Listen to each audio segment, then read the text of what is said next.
All right, guys, what's up? Just wanted to deconstruct today the Turkish get up and just maybe quickly jam on why it's important, why you want to incorporate it in your training. When it comes to the Turkish get up, it's really good for trunk stability, overall movement coordination, as well as shoulder stability, okay? If I look at the clients that I work with, first responders, for one, you have to be able to get up and move around with lots of tactical gear or fire gear just all over your body. And so being able to get up without spinal flexion is going to be really important. For golfers that I work with, okay, getting into those mobile positions, especially in the upper body and the shoulders, really important. And also being able to have stability and control and strength in those end ranges of motion is really important. And then again, for the obstacle course racers that I work with, that shoulder, anytime you're swinging or completing obstacles, that shoulder stability is going to really come into play and become very important in your races. And so we're going to deconstruct the Turkish get up today. Now you can use a kettlebell, you can use a dumbbell, really whatever you want. I'm going to break it down into a couple of sections that's easy to follow, easy to understand in your Turkish get ups. Okay, so first off, what I'm going to do is lie down on the ground. Okay, and I'm going to turn, if I'm using a kettlebell, I'm going to have it turn this way. Now to get it up onto the chest to start, I'm going to roll underneath, get the kettlebell handle right into the hand like so. Okay, it's diagonally from my pointer finger down to the bottom of my hand. Okay, so this is how the kettlebell is going to be. Dumbbell obviously very different, but I'm going to roll the kettlebell up onto the chest. Okay, now if I need to, both hands are going to press that kettlebell up. I'm going to keep the wrist above the shoulder at all times. My eyes are going to stare at the kettlebell at all times. Okay, that's really important. Now, my sequencing or my positioning in the movement, the same leg. So if my right hand is holding the kettlebell, my right foot is going to come into my glute. Okay, I'm just showing you the starting position. My left leg is then going to come out about 45 degrees, as is my arm.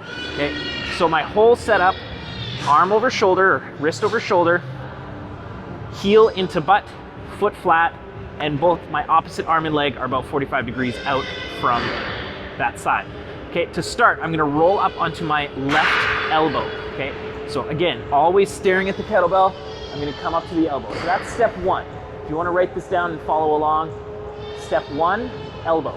Okay, so I'm rolling up onto that elbow. Notice I'm not sitting straight up. I'm kind of rolling diagonally up and over onto that elbow. Here, what I'm gonna do is now come up to the hand. So I'm extending that left arm, coming up into the hand. Notice my wrist is still above my shoulder, my eyes are still on the kettlebell.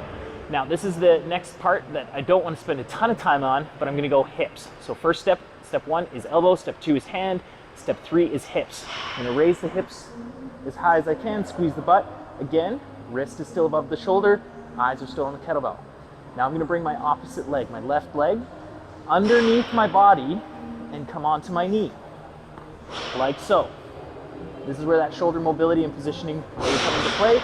Eyes are still on the kettlebell, wrist is still over the shoulder, and you notice if you draw a straight line from my right wrist that's holding the kettlebell to my left hand, it should more or less be a straight line, but I've created a tripod underneath me with my knee, my wrist, and my foot.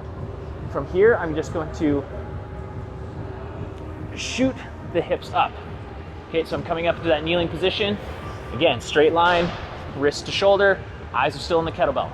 I'm going to tuck this back foot, toe underneath, and from here, I'm going to step up, foot together. So I'm pressing off this back foot, stepping up together.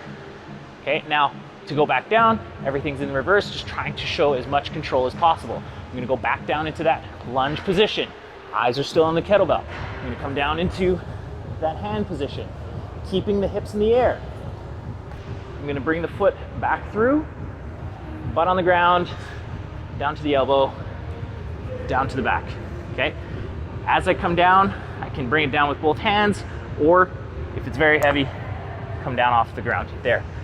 So your steps for your Turkish get up: first the elbow, did that into the hand, hips in the air, kneeling position, come up to that upright kneeling position, and then stand up. So that's just deconstructing the Turkish get up. Definitely any of the clients that I mentioned before, if you're playing sports or performance at all, or just want increased shoulder strength and stability, great movement for that. Start light, and as you get comfortable with movement, build up with weight from there. That's it.